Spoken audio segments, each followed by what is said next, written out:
Pleasure. How are you, buddy? Good. How are you?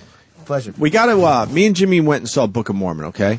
Cool. And we absolutely loved it, so don't even be confused. We loved it like everyone is loving it. Right. And I'm sitting there, and I think Jimmy was doing the same thing. We're thinking to ourselves, how do we know this guy? And it's really bothering us. And then we discussed it on the air, and someone goes, he was in The Wire, which is pretty much our favorite show. Oh, wow. That's good to hear. It was It's still good to hear. And it's because you didn't have the glasses on. Right. and you weren't The shooting glasses anybody and at the bow close tie. range. Right. In Book of Mormon, it was the name that got me. Like, I looked in the playbill and I saw Michael Potts. Like, I know I know that name. See, I didn't... It drove me crazy, and Yeah, then that's finally. pretty cool. I've been, most of my career has been sort of face familiar, name obscure. So it's So, yeah, in this so case- that's surprising that you recognize the name. Well, you played Sort of it. thing. It's odd that you played Brother Mouzone. Brother Mouzone, yes. From The Wire. And we're like, and then it finally hit us, and whatever, but... One thing I would like to ask you about that, because we're obsessed with The Wire. Obsessed. We've had a lot of the guys on. by the way, you're not going to be talking about the Book of Mormon here. Yes. Yes, it's excellent. He has an amazingly good Blah, voice. blah, Book of Mormon, blah, blah, Okay. blah. Yes. Wire. Let's Wire. go. Yeah, Okay. The Wire. It's all about The Wire. All right. The Book of Mormon is just the musical version of The Wire. Don't tell Trey and Matt. It's I'll such do that, yeah. but you really are tremendous in that. Thanks. And- Yeah. Which shows you what a varied performer. But I brought Brother Mouzone. How much of that character did they tell you, look, this is the way we would like it? Or how much of that did you say, this is what I want to make this guy? I'd say it's about, I guess 40 and 60. About 40% they have, all they do, they send you sides. And then in the sides is little stage directions about, Brother Mouzone, barely glances at, or he speaks very, very specifically, very clearly. And then you go from there. So they pretty much let me, do him the way I saw him as I read him. I thought you were it was one of the most interesting characters on the show. I kind of wish that they had him on more, or had you on more, because it's not at all like anybody else in the show. Well, that's the reason I'm glad they didn't, because I know a lot of people would have thought, the character sort of jumped the shark because he was so different from everyone else in the show. He's something totally new and out of left field.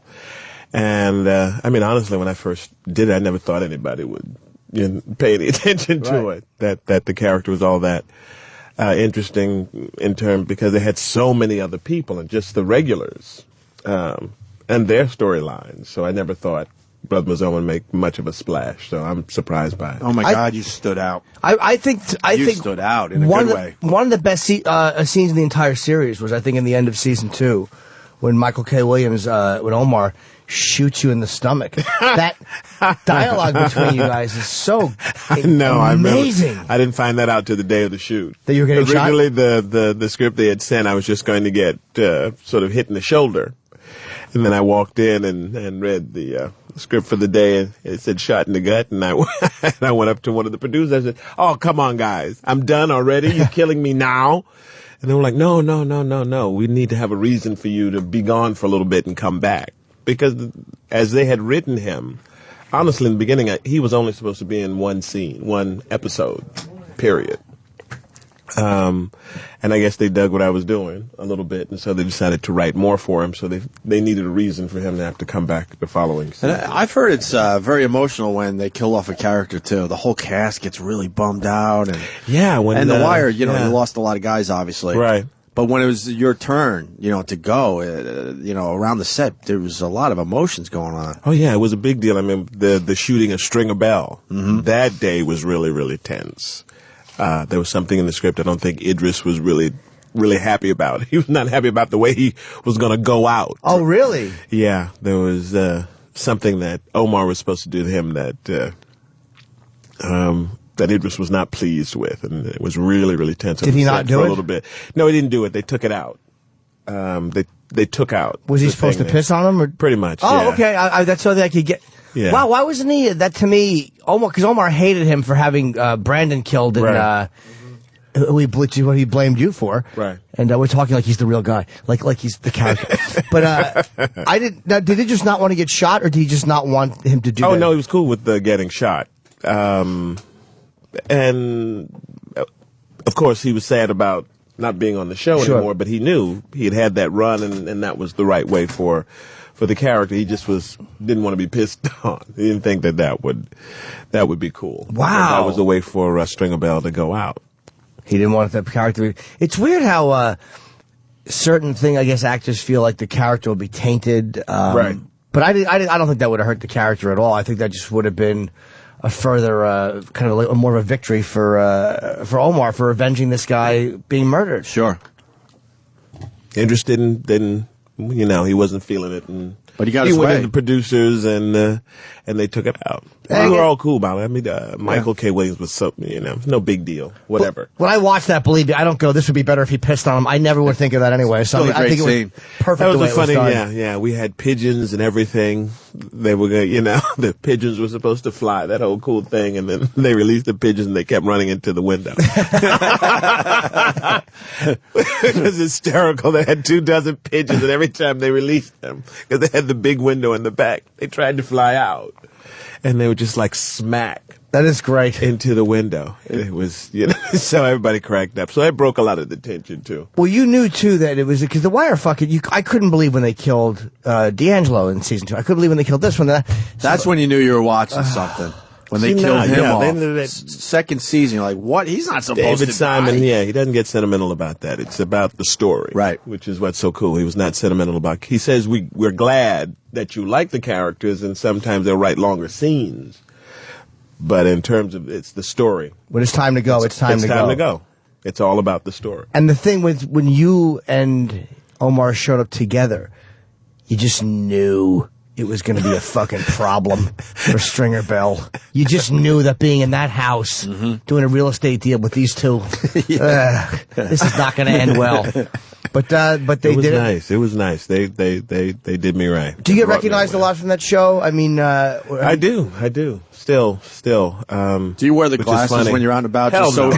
Just so people recognize the you? bow tie. People recognize me without the bow tie and the glasses. It's people recognize me with shades on. I remember last week. I'm now friends with a brother from the Nation of Islam, Brother Cornelius. Okay. He stands out on the corner in front of the subway, pretty much with the Final Call, their official newspaper. And I was just walking by one morning with my shades on and shorts and headed to the subway. He goes, "Oh, brother Wire, Brother Mouzone." And so I'm, and I'm thinking, oh shit, now it's gonna, these guys are not gonna be happy. It's going down. These guys are not gonna be happy. Loved it though, right? He did. I didn't, and that's my ignorance because I didn't think they got to watch TV like that, or certainly not, right. Network TV like that. And and so every time I see him, he's like, "Assalamu alaikum." And he's like, "Yo, brother, how you doing? Tell me about this brother." Do you say alaikum salam, or do you just kind of wave and go, "Hey"? Now I go, one time I went alaikum salam because it kind of took me back. I was like, oh, yeah, that's the response to it. Right. Yeah. So. Well, you represented, I felt like, you played a character, and you represented him as a strong character, but a pretty honest guy. And, even though you were in that line of work. In the game, yeah. Murdering people, yeah. Right. Sure. That was it was so great, though, the way that he shoots you, and you just won't go out groveling. You just won't. It's amazing how different I am from all of these characters. I just would have groveled. Are you creeped out how much he knows about The Wire? Really, yeah. The other guys that come in here, they're like, "Oh man, I like doing The Wire," but sometimes they get the scene orders wrong. I'm like, no, that's when you were doing this. He's arguing like, "No, that was in season." Whoa, he goes, okay. Who'd you say to somebody? No, that was season 3. I was wrong 4. with Michael K. Williams. I thought he did something in season 1, but he was right. It was season 2. Right. And but he argued the point. No, you're mistaken. I know you were in The Wire, but I'm telling you, I know. Jamie Hector was wrong though. He thought something happened after a poker game. And I'm like, no, that's when you lost the money. And he's like, oh yeah, you're right. Well, yeah. Probably, yeah, you guys who are fans know more about it than... Michael, what do you do between The Wire and the Book of Mormon? I just did a lot of guest star stuff and other... Well, not a lot. I mean, I did Law and Orders and I did, Bored to Death. What did you... I was on one episode of that, too. What did you... I was in last season. I played the colonic hygienist. I played, I was the guy who gave Zach Galifianakis... a colonic? Yeah. Oh, wow, that's great. The character's name, I think, was Yusef. Okay. What season was that? That was the first season. Okay. Yeah, that was the first season. And then I did a few episodes of Damages before they got moved off to direct television. Wait, that's Glenn Close's show? Glenn Close. We had her in recently. She was promoting that and a Really charity. cool. Yeah. What Damages is still on? But It's still on, but they're no longer on FX. They were sold off to DirecTV. So they're on their network now. Oh, I didn't know DirecTV had a network. Yeah, they did. Remember Friday Night Lights? It left NBC, and DirecTV picked it up and ran it, and then it was able to come back to network TV. Oh, wow. So is that like I guess, is that like the area in the airport where they send you to de-ice? Like, where you're not on the runway to take off, but you're not back at the gate either? I guess that's it. And then you get the call for Book of Mormon. Wow. I know. Did you know this thing was going to be a hit? I knew it would be successful. I didn't know it was going to be the biggest thing of the season. Certainly, I didn't know it was going to blow up like that. But I did think it was going to be successful. I didn't even think I'd be in it. Honestly. I'm sorry, Mike. When you read cause I don't want to give away what his first song is, just because it tells too much. But let's just say, it's a great song. what is the name of the song? Hasadiga Ibawai. Okay, Hasidi. Now, is that what you had to sing in the audition? Yeah. Yeah. It was called something else. Right. It was a different African phrase before then. So yeah, I had to sing that. And as you're reading it, are you realizing like these lyrics are actually going? Oh, I couldn't stop laughing. I was sitting out when they first gave it to me because they're really nervous about it. They were like, "We understand if maybe you want to read it a little bit. We understand it's not for everybody, and we can but if you'll just look at it." And I remember I took it out, and you could just hear me howling around the corner. Oh, good. It was like, you are not going to say this. You are not going to say this. You have, I think. We don't want to give it away. No, right? no, Okay. because it's such a great moment in the show. Yeah, I would say Michael has the first jaw-dropping moment of the show. The first jaw-dropping, To say the least. but it just works. I can't believe the stuff that you guys get away with in that show. I don't believe we get away with that stuff. I really thought that. And on Broadway. I thought there'd be, for a while I would leave through the lobby because I thought people would be out there ready to, beat Take you me to down. a pulp, and I'm shocked. I'm shocked that there haven't been more protests. The first, Why I got a question maybe for Jimmy as well. Why do you think it's so accepting? Because it's pretty rough and edgy stuff at times, and it's on Broadway. And it's a hit musical, and people are accepting this material. I think people accept certain social parody and religious parody from certain areas. Stand-ups more feel like they're hearing our real opinion, and they feel like they can confront us on that. South Park has almost been so accepted as parody. Right. You almost look like an asshole criticizing them. Right. And I think Matt and Trey being attached to this, there is always the argument, you know what you're in for. These guys did fucking South Park. Right.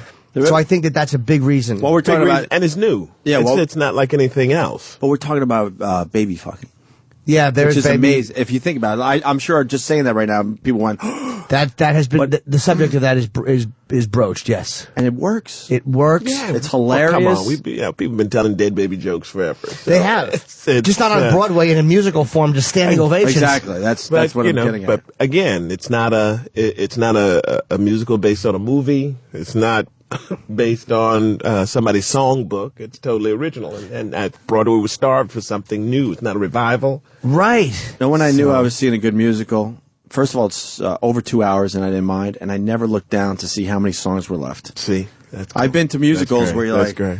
3 songs in, you're like, how many more? How many? I know. I got 12 I know. more I know. songs to sit through. I didn't do that once. Not a once. You really feel, and I don't like musicals. I don't. That's what I'm getting at too. There, Michael. I want to go as far as to say this is going to help sell the show even more. Thank you. I'll go as far as to say I will. despise them. Yeah. And this is the best thing I've seen. Literally, for someone who hates musicals to go to something and love it. I've seen it twice. Yeah. Because we had Josh Gad, but the first time I went and saw it, his understudy, I guess, was Right. So I went and saw it again later that week with him. And it is fucking, I can't stop talking about how great it was. It's a great show. It's a great thing. Brilliant and funny. Smart. And it's really smart. And So fucking smart. great satire. There's callbacks in it. It's brilliantly written. And I went and bought the soundtrack. You guys premiered at number 3. Lady Gaga must want to hang herself. Like she plummeted in the second week, and you guys pop up at number 3. It's amazing. Your first week. Top 10, yeah, number 3. Are you a singer? Yeah. Oh, so you were. But not okay. but, you know, I don't. Well, you obviously got a huge song in the. But sometimes, they train you to sing for some of these